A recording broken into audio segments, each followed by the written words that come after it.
Thank you for being here. My name is Michael. I'm the co-founder and CEO, Chief Experience Officer at ExplorerX. Um, and on behalf of Kent and Curran and Kelly, some of our colleagues, and the entire ExplorerX team, just want to say thank you for taking some time out of your busy schedules to be here.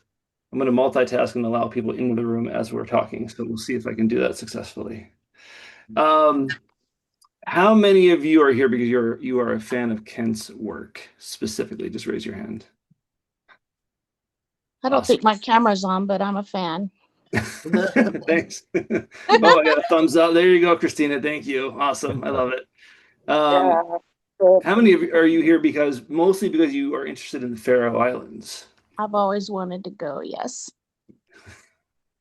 All right, I got Marissa there. Awesome. And how many are here or how many of you are here because you are forced to be here by a loved one? There we go. I knew there was one. I'm not sure. Karen and Kelly might count as that as well as their colleagues of mine. So, well, for whatever reason you're here, we're glad you're here, and we're glad you're spending some time with us. Um, I know most of you, many of you, maybe all of you know Kent or certainly know of Kent. But if you can give me like 30 seconds, I'm going to introduce us and who we are and what we do, and then I'll shut up and then we'll get on to why you're really here, which is Kent and talking about the Faroe Islands.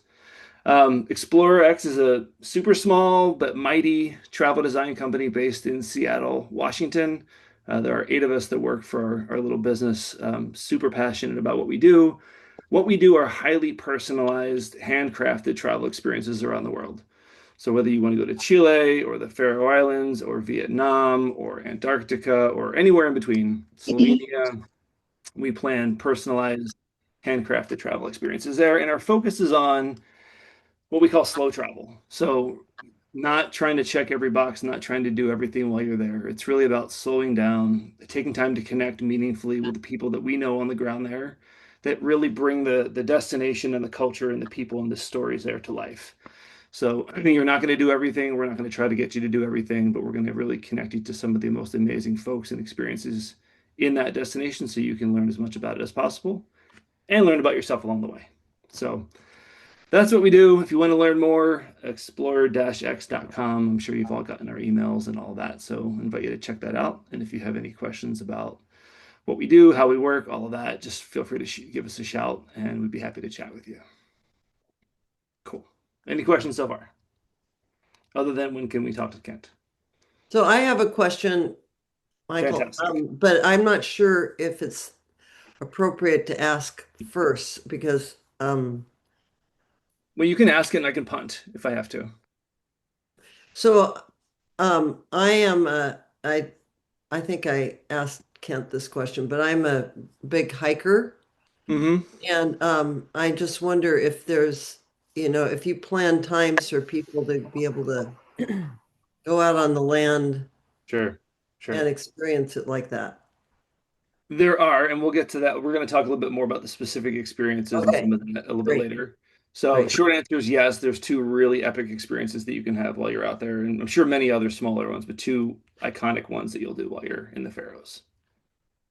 So, Great, thank you. no problem. Okay, so before we get to Kent, just super quick housekeeping items. This is being recorded, as you know, and it will be emailed out afterwards. So be on your best behavior because people will see you and what you're doing. Thank you for the laugh, Barbara. I appreciate that. Um, secondly, we will be taking questions at the end. There is a question and answer segment, if you will. But if you do have questions that are urgent and immediate, just literally raise your hand or preferably just hit the little raise your hand button on Zoom and Curran will flag me or Kelly will flag me, or if I see it, I'll look at it and we'll ask away as appropriate. And then if you are not speaking, I do ask that you keep yourself on mute so that we can make sure that we hear everything that Kent is saying and not background noise from everyone who's here. So, with that being said, I am honored. I mean, truly, it's you say it, but I am truly honored to have Kent Nerburn here with us tonight. As many of you know, Kent is an author. I'm going to read this: an author, a storyteller, and a teacher whose work explores the deeper connections between people, place, and meaning, often honoring the integrity of the human experience and the enduring power of the landscapes. With a background in theology and art, Kent's writing often bridges the gap between different worldviews, offering a bridge of understanding through his deeply empathetic storytelling. His writing often centers on listening, on paying attention to the quiet stories that shape how we understand one another, how we understand the world around us, seeking the sacred in the ordinary. So there's Kent's little bio. On a personal note, I was first introduced to Kent's work a couple of years ago. A friend of mine recommended Letters to My Son, which I picked up and immediately opened. And the first chapter that was there was on travel, which is appropriate for us. Of course, I read that and was immediately hooked. I bought all of Kent's books after that. And last year, I was inspired to share Kent's work with our traveler community. So I sent Kent an email pretty randomly out of the blue and said, "Hey, you don't know me at all, but I want to share your work with my community. Can I do that?" And I think within 15 or 20 minutes, Kent got back to me and said, "Please go ahead. And if there's anything I can do to help and support that." So I was very gracious about that. And since then, I've had the privilege to get to know Kent a little bit. We've stayed in touch, and to the point where earlier this year, in early February, I was in Minneapolis for a book launch, and reached out to Kent and said, "Hey, I'm going to be in town for 24 hours. Can I buy you dinner?" And he accepted. We had an awesome meal with my business partner, Jake. And, as you can imagine, that conversation turned very meaningful very quickly. And that's what led us here today, bonding a lot over travel and landscapes and meaning and culture and connectivity, and decided to collaborate and see how we could work together to create some really amazing experiences for folks like you. And so, Kent, thank you for being here. All right. Well, so how I get connected with it and um, how do we come together to think about possibly going to the Faroes? Uh, I'm well, first of all, the chapter that he talked about in Letters to My Son was a really important book to me that I wrote when my son was very young. I didn't know he was born in midlife, and I did not know whether I would make it to sort of guide him into adulthood. So I wrote that book about everything that I thought was important in life that he should know. And the chapter on travel, uh, I really made a point of trying to say there's a difference between traveling and being a tourist.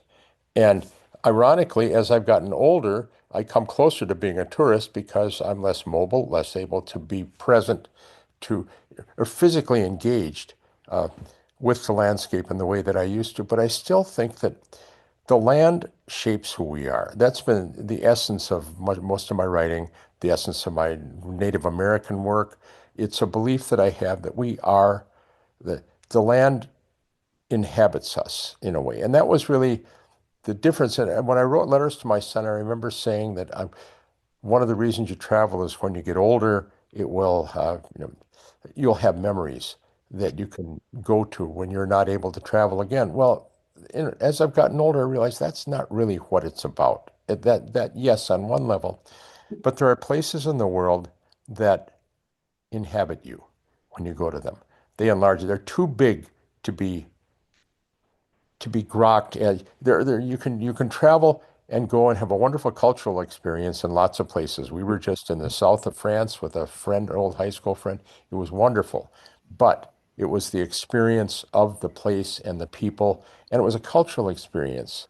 But there are other places that are too big to be taken in as cultural experiences. They're so monumental that they inhabit you and you absorb them. And the Faroes have always fascinated me. I'm a person of the North. I love the North. And I didn't know much about the Faroes. I came to them almost by accident. Michael had a wonderful statement at one point where he said, if uh, if Iceland and Ireland had a baby, uh, it would be the Faroe Islands. And from what I can see, that's about right. But what it was is something about this meeting of land and sea in the North Atlantic, in the rugged, absolutely unforgiving North Atlantic, the jagged teeth of rocks and people that have lived on there for generations. I thought, that's a place I'd like to go one last time on one major trip. Not necessarily, I love looking forward to experiencing the culture, looking forward to experiencing the people, but just to be there, sense the light, the space, what it is that that kind of land does to you. The other place that I relate to in that sense is Monument Valley, that you go there and you come back changed. And it's not necessarily because of what you did, but because of what it did to you. And the Faroes have seemed to me to be one of those places. So when Michael's mentioned the Faroes, uh, I lit up because no one knows about them. Like he says, very often people say, "Oh, the Faroes. Well, are there pyramids there?" And they say, "No, no, no. This is a group of islands, what a little archipelago in the North Atlantic of people who have made a living against the land and the sea in with a sense of power that I think you probably maybe get a little hint of at the north of Scotland, but it's just something that I thought I want to be present to that. I want to stand on that land and I want it to take me. So that was really when we started talking about it. We said, yeah, let's see if we can get some people who want to go there and be part of that experience. It'll be different for all of us, but I don't think it will be. I think it will be significant for anyone that goes there. Kent, a quick story. The Iceland had a baby thing. Uh-huh. I found out yesterday that the Faroe Islands Tourism Board put that quote on their website. You're immortalized, Michael. It was good. Apparently. Right. Well, it was a good quote. It captured my fancy. I mean, there you go. You've mentioned to me in conversation in an email the idea of thin places. Hmm. What do you mean by that? Say more about that. Well, it's a Celtic concept, and the Celts are the Faroe Islands have a strong Celtic tradition as part of their sort of cultural identity. But it's an Irish concept where there are places where the spiritual and the physical come so close together that you feel the presence of the spiritual dimension of life and land when you get there. And that there are places that on the earth that people say have this characteristic. And I tend to think that there are places individually that are thin places for us. I mean, I've expanded the notion a little bit, but like I wrote that little piece that I put out to you people about how it's where the land and the spiritual and the physical are like the finger of God and Michelangelo touching in the Sistine Chapel, and so the thin places are the places where the presence of the spiritual dimension of the land and life come very close to interacting with the physical. What are some of the places that you've been to in all of your travels that you would define as thin places? Well, for me, I think definitely Monument Valley. Monument Valley is it did something to me in a way. There are places in the Badlands and in South Dakota, some of the prairies, some of the prairie spots have touched me in that way. Big Sur, I mentioned that as a place that meant something to me. When standing on that rift spot in Iceland, where you walk, where the two continental plates come together, Yeah. walking that little road, that Yeah. little pathway. I mean, there you're feeling really serious tectonic forces, and I'm a I'm a great believer, always have been, but more so now that I've gotten older, in listening and being silent and being present to a place. That if I let my own thoughts take over, if I try to analyze a place, I love to research, love to learn about them, but if I try to analyze them, I sometimes get in the way of letting them say something to me. And that's the thing that always fascinates me about travel of any sort, is you have to accept that things are happening in the course of the travel. You get bored, you get wet, you get there, you say, well, wait a minute, I wish I hadn't have come. This is more ordinary than I thought. I've been here long enough. I want to go home. Whatever it is, all of these things that are happening on a practical level, don't they that's the superficial dimension. But there's that other thing that's going on that when you come back, uh, you say, wait a minute, there's something in me, something there was a different timbre to my life experience now because I've experienced something larger. And so I try to push the superficialities out of the way, whether it be the conversational, the cultural, and I'm not saying I don't like the cultural aspects, but I like to go off on my own. And that's something, Linda talked about wanting to go hiking. I'm a real believer in giving people their space to make the experience their own. Mhm. That do what we can together, but if a person needs or feels compelled one way or another to find something on their own, they say, I'm feeling something. I sense something that I need to explore a little further. Amen. It's our own, it's a common journey and the common friendships. And I love those every time I travel with people, but at the same time, I like that private stuff that just allows the bigger forces to talk to you rather than just the chatter going on in the mind. Mm. Yeah, that's awesome. And there will be time for all of that on this, Hmm. not to jump too far into that. But yeah, I mean, we have designed this so that there are opportunities every day for that personal and quiet time, whether it's back in Torshavn or if we're out, in nature and we've got ample time there for people to go off on their own and just enjoy and appreciate. Well, Michael, can you show them some of those photos you have? Yeah. That Yeah, I of mean course. that Yeah. Has anyone rather been to than the just Faroes before? making noise, I'd rather show Yeah, those I'll to show people. photo. Yeah, has anyone been to the Faroes before? Okay. All right. Awesome. I've been there 3 times. I feel very, very, very lucky to have been there 3 times. Let me share my screen here. Give me one moment. Okay. Can you see this? Current thumbs up. Kent, you good? Cool. Awesome. All right. Um, First of all, this is not going to be a presentation, but just where the heck are the Faroe Islands? They're there. So they're due north of Scotland, in the UK, a little southeast of Iceland, and due west of Norway. So 18 rocks in the middle of the North Atlantic.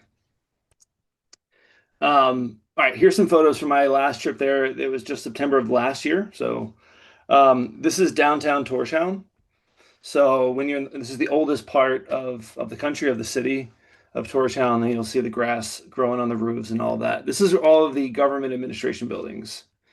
So we were there, we were walking by, and our guide, Samson, this woman was walking by. He stopped her, started chatting very casually, and introduced us.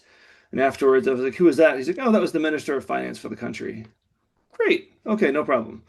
So that kind of experience where everybody is somebody there, and it's really, really fun. Um, that guy on the left there is a buddy of mine, Don Mankin. Don is a travel writer. We traveled together last year with another friend of ours. Don's 83, and has had both knees replaced. So if those of you that have any questions about whether or not you'll be able to do some of the more physical things, uh, Don's a testament to the fact that it can be done, depending on situations. Photo on the right is of our Stova. Our Stova is the restaurant that we're going to be having dinner at the very first night. It's a lamb restaurant. It was built in the 15 or 1600s, the building was, and it's been through about 25 different iterations of what it is. It was a hotel, it was the post office, it was a brothel, a bunch of other things in between. But now it's an awesome restaurant. So, and this table, which I'm hoping that we can get reserved for us, is actually an old wooden boat that the sailors used to take out for fishing. And they've turned it into a table that we can eat at. So, okay. So there's our guide Samson on the left. There's only like 10 photos here, so it's not so many. Samson's on the left there. He was our guide throughout this entire journey. Again, I'm hoping that we can get Samson as our guide on this journey. Not sure yet. He runs a fishing company, so we're waiting on his schedule to see if he's going to be able to join us for this trip. If it's not, it'll be someone else who's amazing. But Samson was with us the whole time. This here is inside a building that was built in the 1100s. And you'll be having lunch here if you join us on the journey. Um, so there's a farmer that still lives here, something like 30 generations or something like that have lived there on the land in his family, and we're inside one of the rooms that is now more or less a museum. but this is in a little town about 20 minutes south of Tórshavn. Tórshavn's the capital, and this is called Kirkjubauer. It looks like Kirkjubauer, but it's Kirkjubauer. This is the old church that was built, I think, in the 1200s.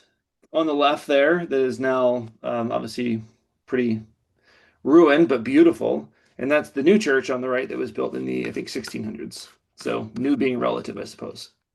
And this is all in Kirkjubauer.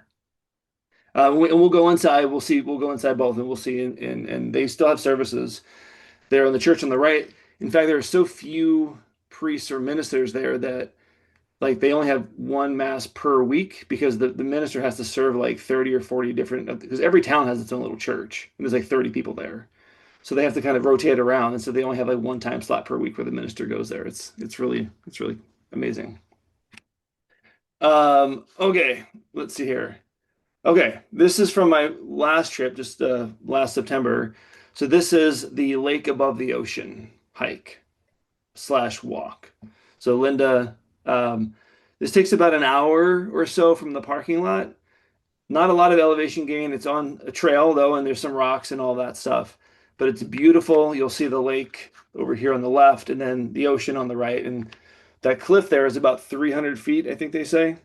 So it really gives a pretty amazing optical illusion when you're looking down at the lake, and then you've got the ocean right below you. This was from my last time there, which was in 2023. So got the rainbow, got a sunny day. It was amazing. This is also, if you go a little bit further, so again to the question about having free time, Kent, we'll have plenty of time to enjoy this experience and just be there and walk off on your own, just not off a cliff, preferably. But there's lots of beautiful spots to go and see. And if you want to walk a little bit further, you can actually get to this point here, which you look, you're looking actually west down the coast there, and seeing all the jagged cliffs. This is Mulafosser Waterfall. So this is it takes about 2 minutes from the parking area to walk to this, but this is one of the more iconic spots in all of the Faroes. So this I took this photo this past year when I was there. And I think, let me see here. There's a little village above that. You can kind of see at the very top of the screen here, maybe. We're going to be having lunch there after we do the Lake Above the Ocean hike. We're going to drive here, have lunch there, and then visit the waterfall afterwards is the plan for that day. Sheep, lots of sheep. More sheep than people. There's 80,000 sheep and 55,000 people. So you'll see sheep, sheep, sheep, and more sheep while you're there. I always laugh at this photo because the one on the left here in the front looks like he's got a goofy grin on his face. He's had too many edibles, and the one on the right seems super angry at me. So either way. So lots of sheep in the Faroes. This is on the island of Kalsoy. So one day we're going to head up to Kalsoy. Now, to get there is amazing. We're going to leave Tórshavn, drive about an hour to a town called Klaksvik. But to get to Klaksvik, we have to go through one of the many undersea tunnels. They built tunnels under the North Atlantic Ocean to connect the islands because trying to build bridges was not going to work with the wind there. So they build these undersea tunnels. But to get to this one, there's one undersea tunnel that goes, and then there's a roundabout under the ocean, and they have a roundabout that splits into different directions. So we're going to do the underwater roundabout, a couple hundred meters below the North Atlantic Ocean, and then we're going to end up in Klaksvik. And then we're going to take an old school, let me see if I have it, that boat on the left, an old school boat. We're going to take that boat privately across from Klaksvik to the island of Kalsoy. It's about a 30-minute boat ride. And then when we're there, we're going to drive north to this area. And this is probably the most challenging hike that we're going to have. It is the most challenging hike we'll have, or experience that we'll have physically during the whole trip. This spot to get to here is pretty easy, but to get to the next spot is a little bit more demanding. It's about an hour hike.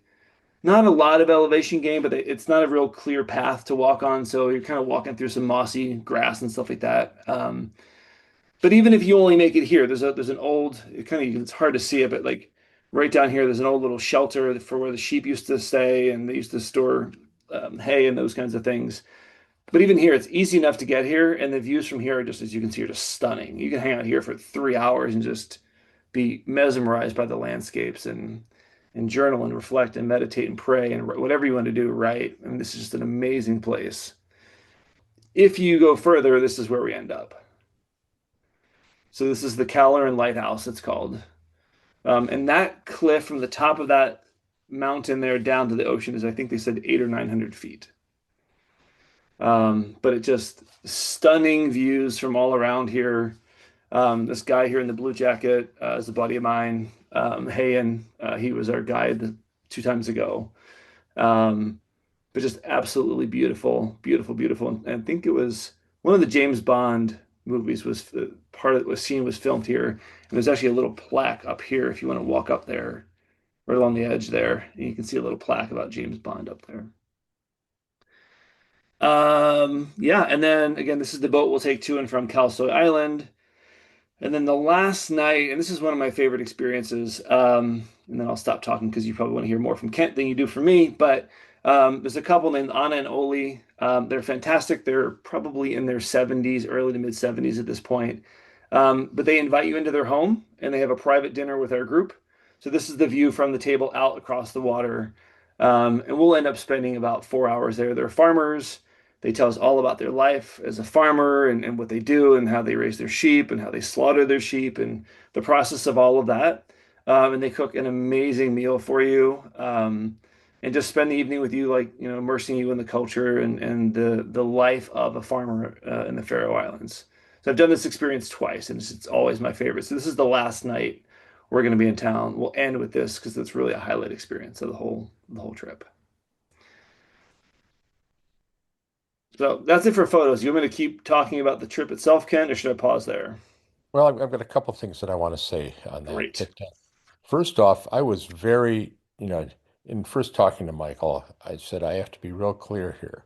Uh, all the chickens have come home to roost in terms of my, physical injuries over like all the old athletic wounds and everyone injuries. You know, I'm now a broken man, and I function, but I'm not high functioning. The young man isn't there, and I said, "What about the issue of mobility?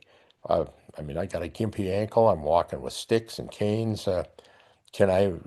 Is this viable?" And he said, "Absolutely." So I want you to know that it is viable. If you're looking at, you look at that beautiful, awe-inspiring, you know, what that peak that goes down Mhm. 800 feet to the ocean and say, boy, I'd like to get up there, but I don't have wings. It isn't going to happen. Well, I'm not going up there either. So those of us who can't do it, that's an option. Uh, Mhm. the other thing is how that this sort of isolated life shaped the people. So I'm interested in the art. I'm interested in the music.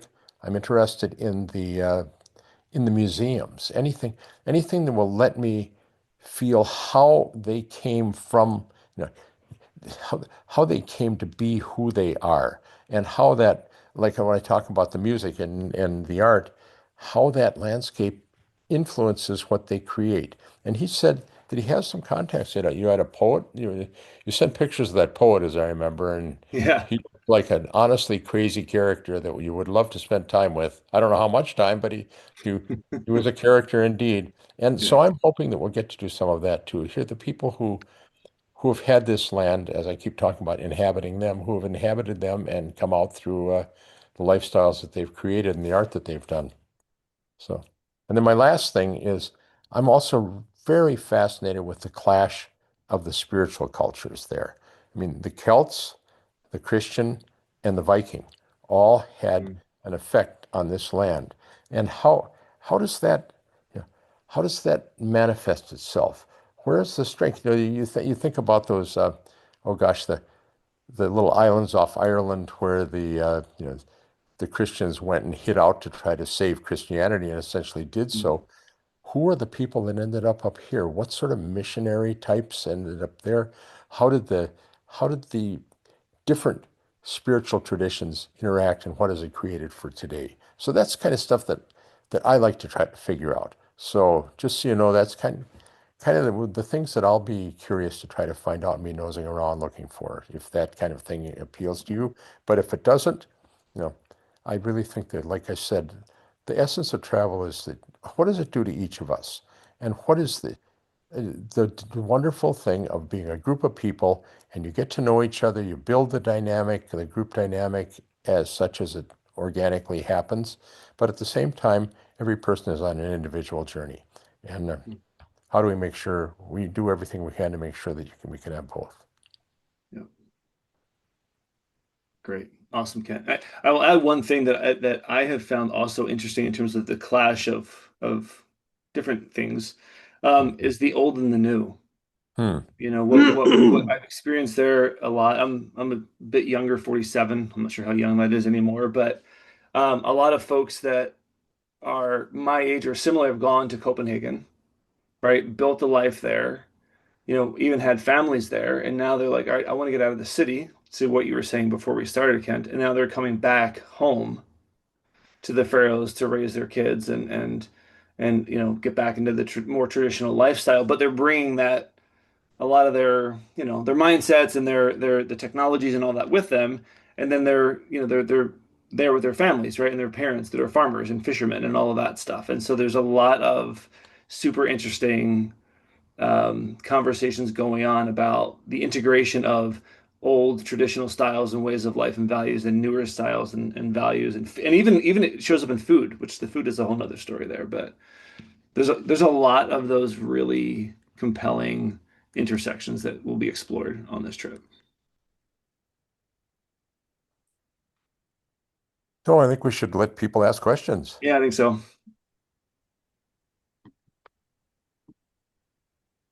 So does anyone have any questions? I have a question. Yeah. Hi, Linda. So, Kent, you talked about this. I know Michael knows since you've been there more often. Mhm. Like, how many times have you been there, Kent? Absolutely zero. Oh, zero. Yeah. Okay. Or we could say less than one. That no, this is aspirational for me. Yeah. Okay. Yeah. So I'm interested in that, in what you said about, you know, how much is left of the Celtic culture there? Do you know, Michael?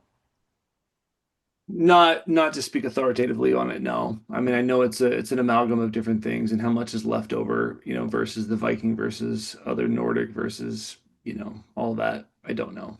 But will you be able to find people who can address that for us? That's kind of Absolutely. Your guide will address that for you, 100%. Yeah. That'd be interesting. Do you know if they have any sweat lodges over there? Oh. Well, there's a sauna and a spa at your Well, hotel. I'm that's not sure that really close. counts. Well, that's close. But you know, Right. the Celts had their own lodges. So Sure, I'm, yeah. I've not been to a sweat lodge yet. I've not heard of one. That doesn't mean it doesn't exist, but I've not been there myself or heard of one. yeah, just interested. Okay. But happy to explore it with you. Great. How do you get there? Is there an airport? There is, yeah. There's a an airport in on the island of Vagar, Vagar. There are the most flights are coming from Copenhagen. You'll get some flights from other parts of Europe.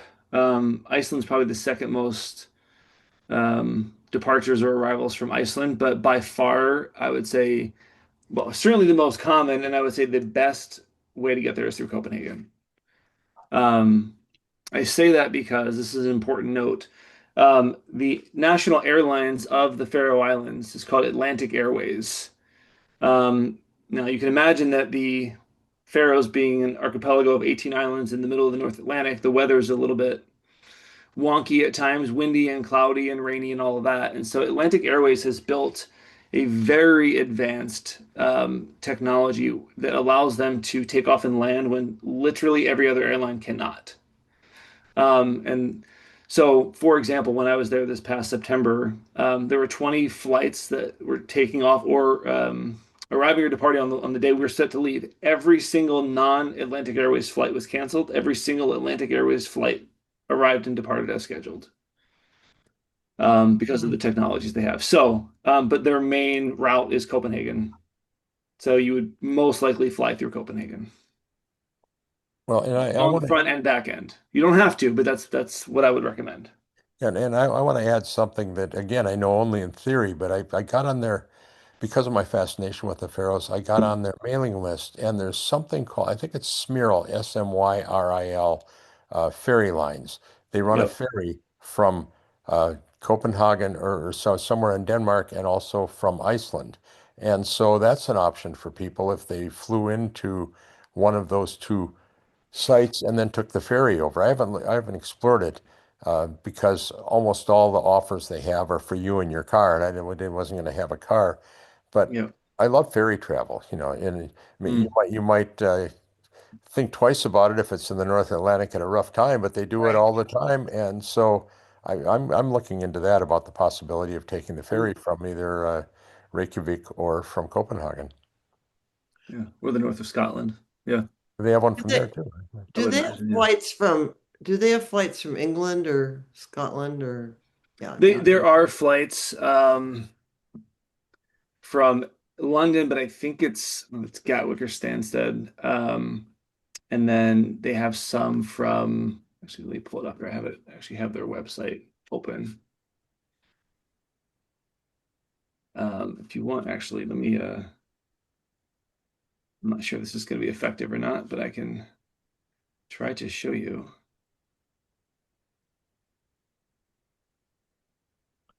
All right, so this is the Atlantic Airways website. Let me see if I Mhm. can leave there. Okay, and then at the top here, you'll see, let's go to English. And so route map. So you can see where they fly. Which I know is small for you as you're looking at my computer here, but there's Vagar. That's the main airport. That is the only airport in the Faroes. There's Reykjavik, there's Oslo, there's Edinburgh, there's London. They actually have flights from Paris as well. Oh, And then several, but Copenhagen being the biggest in Denmark. huh, Yeah. okay. Um, Now there are also non-direct flights. Let me see if I can pull this up. So here we are. This is maybe a little bit easier to see. These are the direct flights up top here. So you can get it direct from London Gatwick, Paris, Copenhagen, Billund, and Aalborg, which are in Denmark.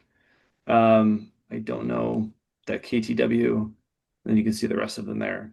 And then these are other airports that they fly all from Atlantic on. Mm-hmm. But again, most popular by far is Copenhagen. So Mm-hmm. yeah.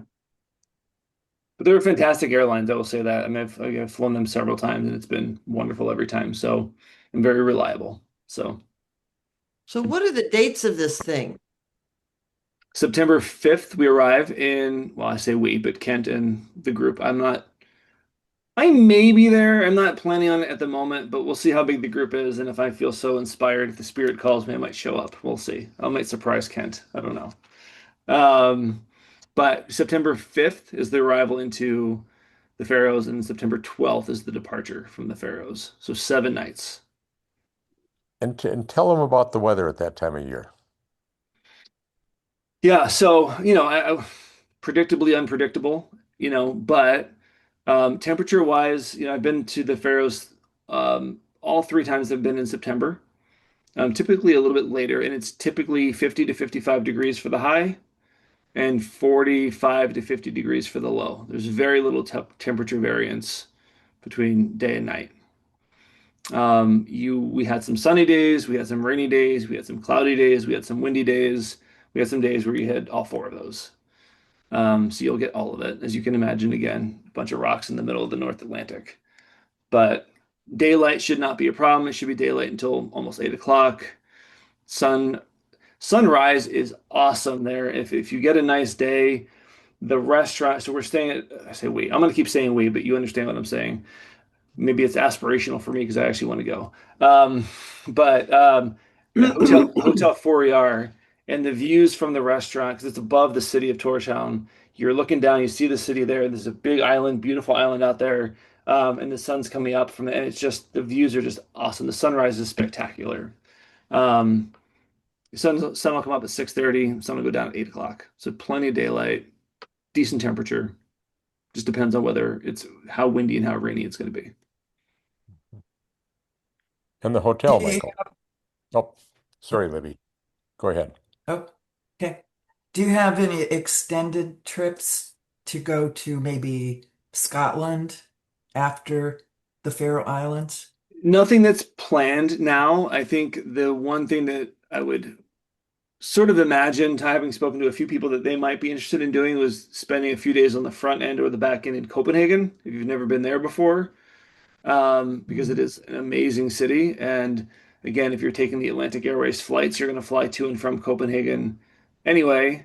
So spending a couple of nights there on the front, it's what we did the last time. We spent 3 nights there on the front end and then a night on the back end in Copenhagen, and it was awesome. Um, but we can always have a conversation about, helping you out and looking to do an extension if you want to do that afterwards. But nothing's planned as of now. Okay. Hmm. So have you seen the questions that are showing up on the bottom? Oh, there we are. Sorry. In the chat. Okay, cost. I'll start there, Toby. So it's 74.75 per person sharing. So if you're rooming or with someone else. Um, If you are traveling together with someone, that's easy. If you are a solo traveler, but you'd prefer to share a room with someone else to keep costs manageable, we will facilitate connecting you with somebody else, assuming that the numbers align and all of that. So we'll do our best to facilitate that connection. And if you want your own room, which is very reasonable, it's an extra $960 to secure your own room throughout. And that includes so what that includes, and this is all on the website. So, but I'll quickly run through it. Once you land in the Faroes, transfer from the airport, assuming you fly in and don't take the ferry, to the hotel. 7 nights at Hotel Fourier, which is an amazing property. Breakfast every day, lunch every day, 2 dinners. So the first night and the last night dinner is included. First night is at Arstova, the lamb restaurant, and the last night is with Anna and Oli. All of your experiences in transportation throughout. Um, we'll have a guide, a private guide for the group the entire time.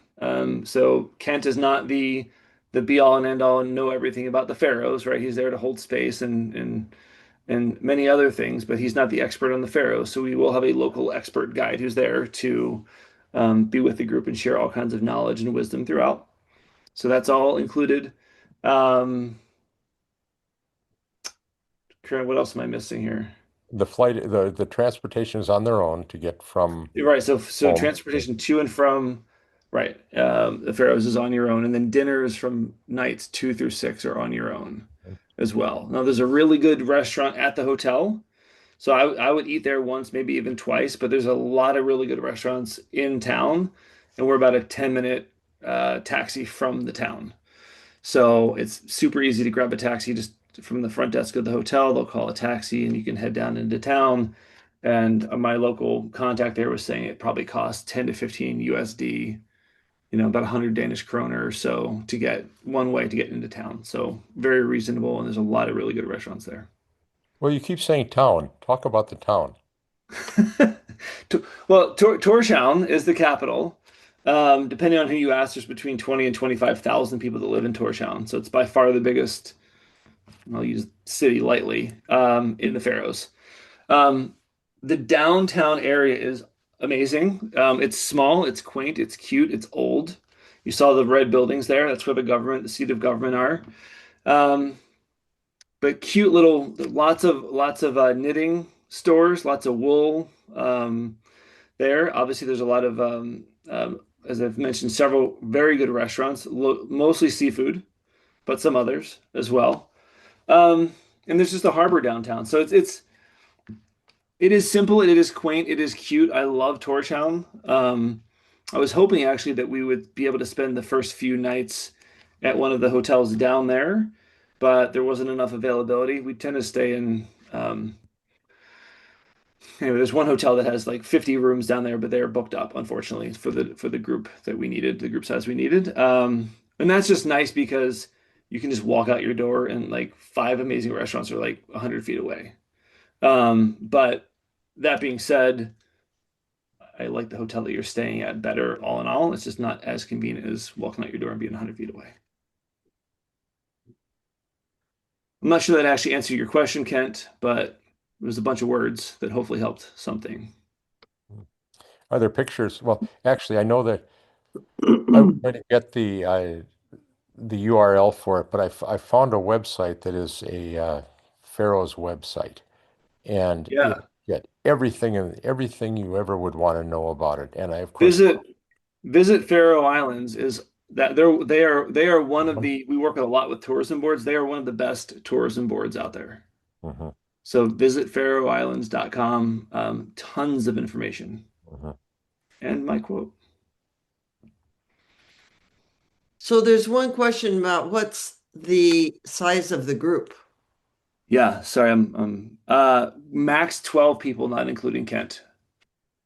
And Louise, Sorry, wherever yes. she is. Yes, Yep, there and she Louise, is. yes. Sorry, Louise. There we go. Thank you for doing that. Was that Curran? Thank you, Curran. Yep. So yeah, max of 12. The pricing, just to get into that, is based on a minimum of 8 people. So 8 to 12, the price is that 74.75 per person. Sharing, if we have 6 or 7 people, the price would go up a little bit, but I'd have to determine exactly how much that would be.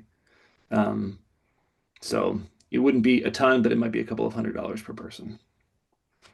There's another question, transportation individually obtained to the Faroes. Yes. I will. The one caveat there, I'm not committing to this yet, but if everyone who's going says, "Hey, we're going to fly through Copenhagen," or the majority of the group does, I do have a relationship with Atlantic Airways, so I could reach out to them and see if I could schedule something to just kind of get everybody on the same flight, which would potentially work. Obviously, I've spent a bit of time in Copenhagen as well, so if most or all of the group was flying to and from Copenhagen, I could also look into the possibility of like booking a hotel room for everybody on the front and back end if everyone's doing the Atlantic Airways flights. But that's not included in any of the costing, and that's going to really depend on, what the group wants to do and who's going when and for how long and all of that stuff. And but we can have that conversation once we have a better sense of who's going. What money do they use there? Danish kroner, And do we know the exchange rate? 6.4 kroner per dollar as of this 6.38 as of this morning, to be exact. Okay.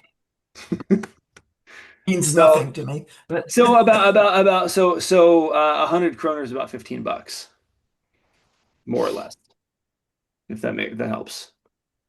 okay. Well, have to know what things cost. Okay. Yeah, yeah, yeah.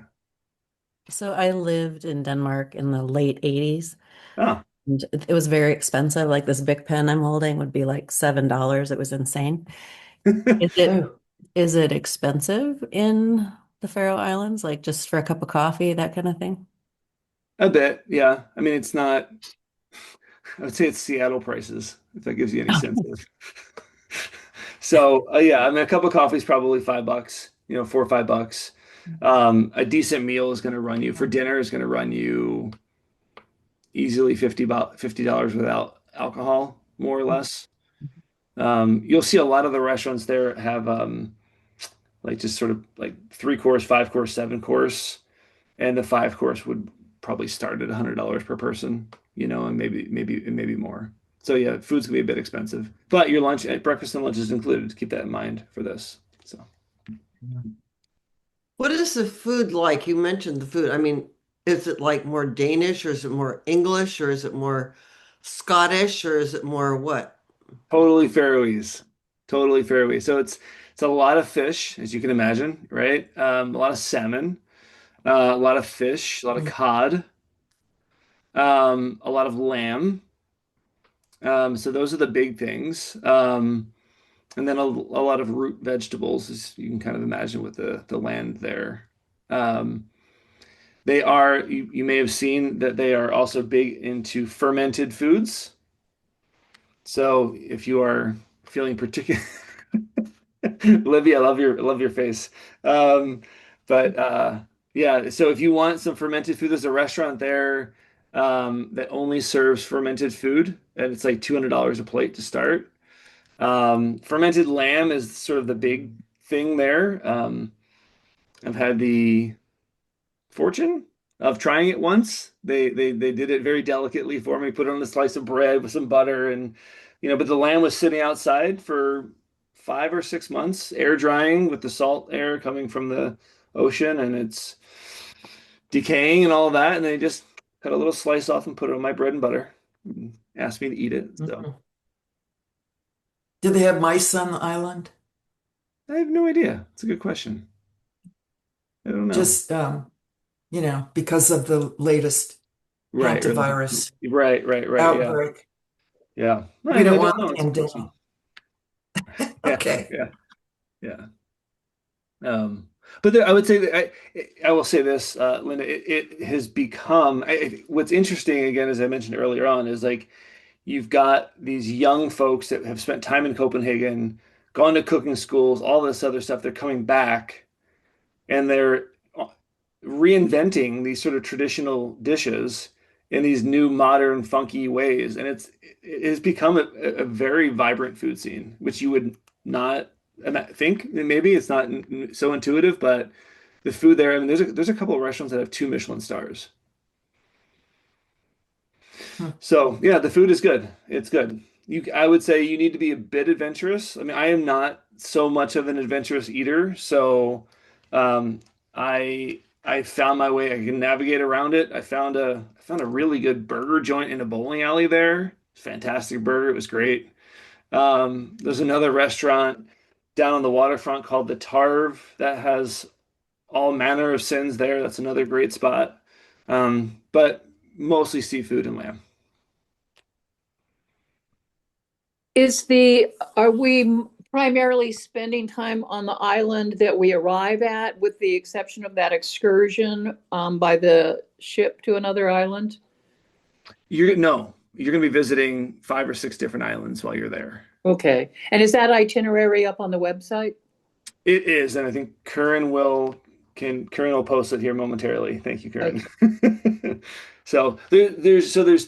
We'll share two things. One is our website, which is explore-x.com/Faroes Faroes 2026, which Curran's going to post. But there's also a detailed itinerary. That our website just has some basic information, high level stuff. But Curran's also going to post the actual detailed itinerary that you'll see on there as well. But there's a link to that detailed itinerary on our website. I should have said that as well. Yeah. Cool. Thank you, Karen. Um, Fantastic. I'm sure there's many other things, but one other thing is we are limiting this to 12 folks. And our no-go date is June 1st because we are holding space at one of the hotels and they are not allowing us to hold space beyond June 1st without putting money down. So we need to rally and figure out who's going as soon as possible. I'm hoping that we're going to have a full house there. So we'll know that in the coming days and a couple of weeks. But our deadline is June 1st to make sure we get enough people signed up to make this a go. Yes. Do you How, have, how many right now? go ahead. No one yet. This is our sort of our kickoff here, Libby. So Yeah, we've had but a I bunch mean, that are interested, but no one has officially secured a spot yet. yeah, I just wondered how many were actually interested right now. Well, there were 47 people that signed up for this webinar and about 10 others that told me they didn't register because they couldn't make it, but they've expressed interest. So somewhere in the 50s, or at least interested in going. Okay. Yeah. Yes, Linda. So, oh yeah. So do you get a, like, do you have a cancellation policy or something? So if you cancel 6 months in advance, you get X amount of money back or what, yeah, what happens? Yeah, our cancellation policy to make sure we get the best rates as we can is 90 days. So anything within, that's why we have that June 1st deadline. So really, once we hit June 1st and the money's out the door, it's non-refundable because we're securing all of the services at a discounted rate to make sure that we can make this happen. So you have a deposit though? I mean, It's are a they 25, oh, yes, 2475 deposit that would be due okay? as soon as possible. And then the balance, if you will, would be due by June 1st. Now, if you paid a deposit and we don't get enough people to go, we'll give you that money back. That's easy. Yeah, but if we say as soon as we send money out the door, it's very difficult, if not impossible, for us to get that money back. Yeah.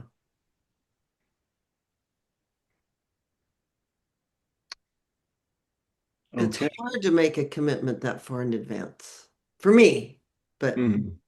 you Yeah. know, given that my mother's 100.5 years old and yeah. Yeah. Well, I would say two things. One is, and I don't want to lean too heavily on this, but this is where something like travel insurance would come in really handy. Mm, Um, there's a lot of folks that offer travel insurance out there. We have a preferred partner, I can refer you to if and when. Um, I would imagine for a $7,500 trip, the policy would be pretty reasonable, and that's with cancellation. And if mm. something were to happen, for a covered reason, that could be, sickness or illness of a loved one, you would be potentially eligible to get all your money back through that policy. Well, that's a Um, good thing that I wouldn't have thought of that, so thanks. yeah, yeah. Well, and there's another, just to not go down too many rabbit holes, but along that line, there's another level of travel insurance that's called cancel for any reason.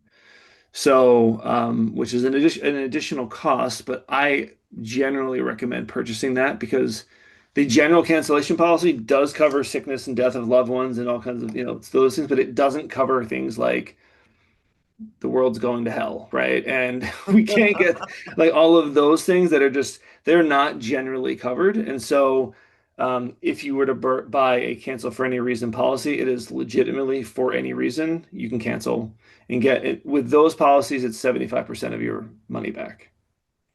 So if the US goes to war with the Faroe Islands, that wouldn't be covered.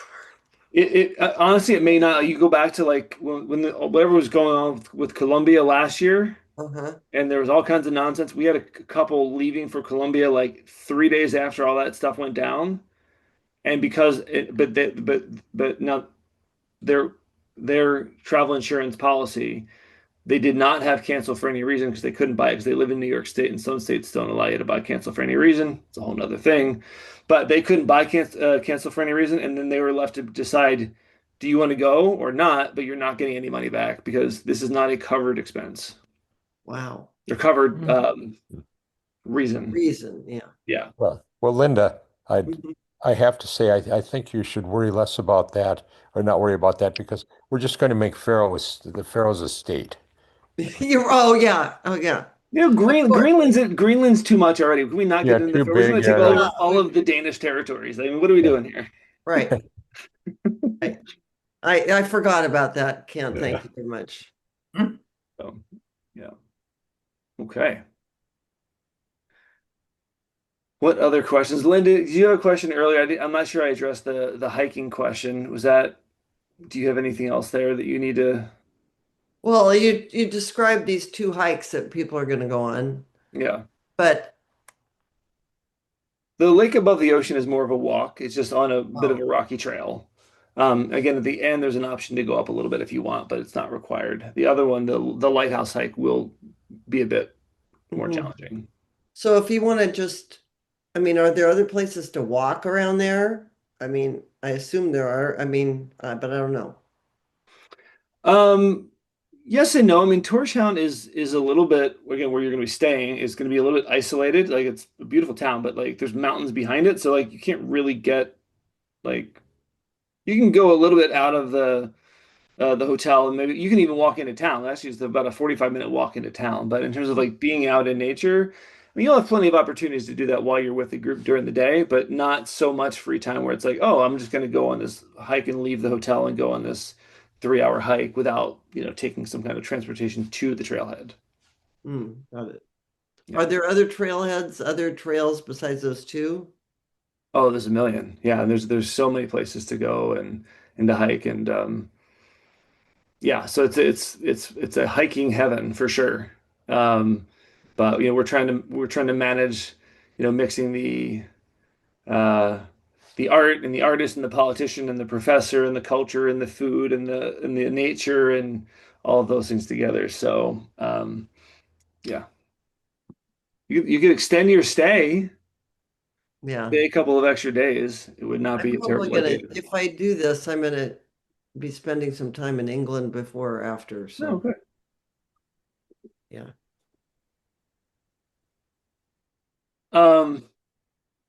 I know we're at an overtime here. I'm happy to hang out as long as anybody wants. Are there any more questions for now? I'll just chime in and encourage everyone to do check out the website and the detailed itinerary. I think if any questions come up, a lot of them are answered in there. There's descriptions of all the activities, what's included, a little blurb about weather at the bottom, as well as travel insurance if you want more information on that, and a whole breakdown of all of it. Lots of pretty pictures. So, yeah. Curran put together the pretty itinerary, the detailed itinerary. So thank you, Curran, in advance, as everyone goes and admires that. If you are interested in actually registering on our website, there's a join the journey button at the very top. It'll bring up a little form, not too long, just a light box form that you can fill out. Send that off. I'll get that. Curran will get that. And then we'll give you a shout. We'll send you an email, and then we'll figure out next steps together from there. That would include a deposit of the 24.75, and there's a couple different ways you can pay that if you want to go. Kent, how you feeling?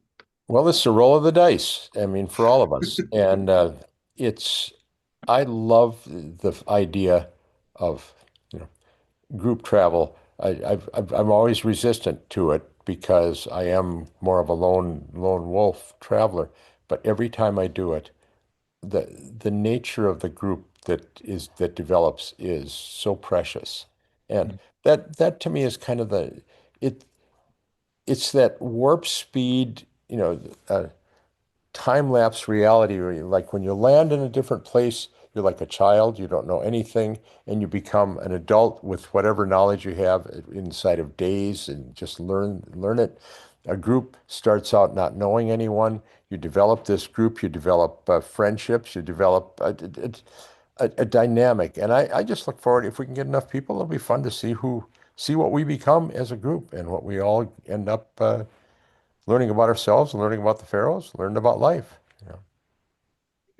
I think there's something beautiful too, Kent, about the fact that you've never been there. So you're on this journey as much as And anybody else I is. am, wide-eyed and, excited. Yeah, yeah, yeah.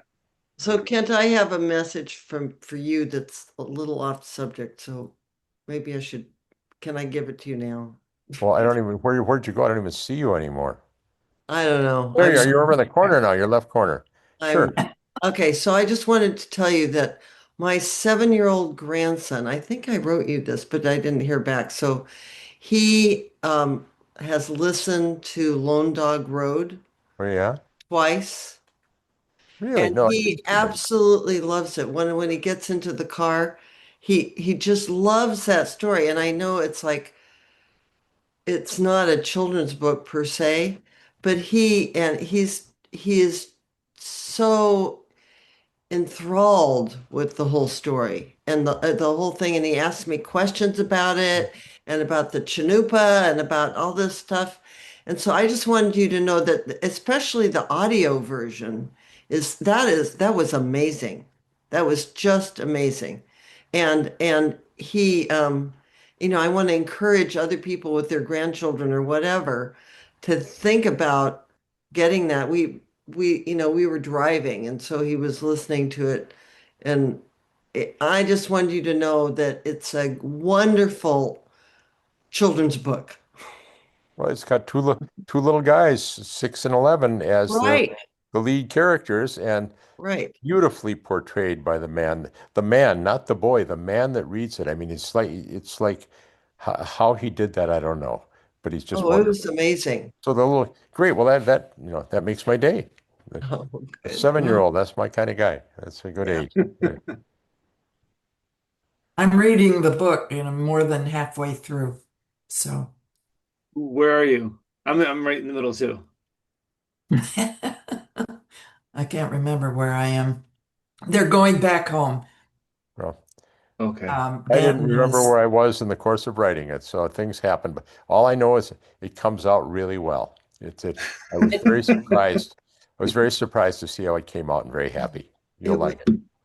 so the other thing, Ken, I want to tell you is that a lot of people around me here are learning about the Chanupa, and I tell them that that is the best book to learn about the Chanupa and what it really means. It's the best book I know of. Well, you would know because of your husband. But Right, right. So anyway, thank you so much for writing it.